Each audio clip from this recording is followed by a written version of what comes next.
വൻ മതിലുകളോടൊപ്പം നിന്നിട്ടുണ്ട് മമ്മൂക്കയായാലും അല്ല ആ ഒരു എക്സ്പീരിയൻസ്. അതൊരു എക്സ്പീരിയൻസ് എന്ന് പറഞ്ഞാൽ വളരെ ചെറിയ എക്സ്പീരിയൻസ് ഇപ്പോൾ ഉള്ളൂ. കാര്യം നമ്മൾ ഒരെണ്ണമൊന്നും ചെയ്തുകൊണ്ടും ഇവരുടെ ഒന്നും നമുക്ക് മനസ്സിലാക്കാൻ പറ്റില്ല. ഞാനെപ്പോഴും സ്റ്റിൽ ഞാൻ ആദ്യം കാണുന്ന സിനിമ വടക്കം വീരാന്നാണ്, തിയേറ്ററിൽ പോയി. അപ്പം അത് കഴിഞ്ഞ് ഓട്ടോ അങ്ങനെയുള്ള സിനിമകൾ കണ്ട് നമ്മൾ ഇവരുടെ ഒരു ഫാൻ ആവുമല്ലോ.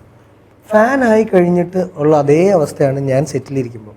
ഇപ്പോൾ ഇവിടെ ക്ലീറ്റസ് ചെയ്യുമ്പം എനിക്ക് ഇവരുടെ അടുത്തിരിക്കാൻ ആക്ച്വലി പേടിയാണ്. പേടിയെന്ന് പറഞ്ഞാൽ നമ്മൾ എന്തിനാണ് അവരെ ബോധർ ചെയ്യുന്നത്? അവർക്ക് 100 കാര്യങ്ങളുണ്ടാവും. അപ്പം ഞാൻ ഊണ് കഴിക്കുമ്പോൾ ഇടയ്ക്ക് നോക്കുമ്പോൾ അവരുണ്ടാവും. നമ്മൾ സ്കൂളിൽ പഠിക്കുമ്പോൾ ഏറ്റവും കൂടുതൽ ആഗ്രഹിച്ച് ഇവരെ ഒന്ന് കാണണം. അപ്പം ഞാൻ ഊണ് കഴിച്ചുകൊണ്ടിരിക്കുമ്പോൾ ഇടയ്ക്ക് അവിടെ ഉണ്ടല്ലോ, വീണ്ടും ഉണ്ടല്ലോ. അത് ഹാപ്പിനെസ് കിട്ടുന്ന ഒരാളാണ്.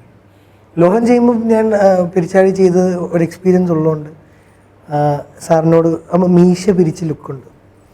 ഇതൊക്കെ നമ്മളൊന്ന് കണ്ട് തിയേറ്ററിലിരുന്ന് കൈയടിച്ച് ഇത് കണ്ടപ്പോൾ എനിക്കൊന്നും ഞാൻ ഫ്ലാറ്ററായി പോയിട്ട് ഞാൻ അദ്ദേഹത്തിനോട് പറഞ്ഞു, ഞാൻ ആദ്യം ഇടുന്ന അടിപൊളിയായിട്ടൊന്നും പറഞ്ഞിട്ടേ ഓർത്തയ്യോ പറഞ്ഞ മോശമായോ ഇനിയിപ്പോൾ എന്ത് വിചാരിക്കും.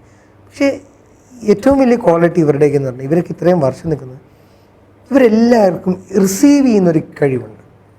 ഇപ്പോൾ ഏത് വ്യക്തി എന്ത് പറഞ്ഞാലും ആക്സെപ്റ്റ് ചെയ്ത് റിസീവ് ചെയ്ത് അതൊക്കെ ഇവർ അപ്രീഷിയേറ്റ് ചെയ്യും. അല്ലാതെ വളരെ സിമ്പിളാണ്. അതാണ് ഗ്രൗണ്ടഡ് ആണ്.